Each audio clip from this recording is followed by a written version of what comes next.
Let's talk about the future of organizations. They're called DAOs. A DAO is a decentralized autonomous organization.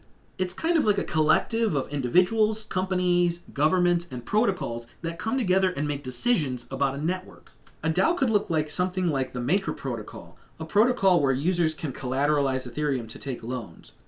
Owners of the Maker token make decisions on the Maker Protocol by locking their coins into votes. A DAO can look like something bigger and more corporate too, like the Enterprise Ethereum Alliance, where a collective of these big corporations came together to build on open source protocols to help the collective growth of the cryptocurrency and blockchain sphere as a whole, and bridge the gap between legacy industry and blockchain technology. Wyoming just recently passed laws to recognize DAOs as legal organizations, as business entities, a massive step in legislative adoption. Going inside the Bitcoin machine. All I want is a crib. I ain't never had this in my life. I got kids, so I gotta make something out of nothing.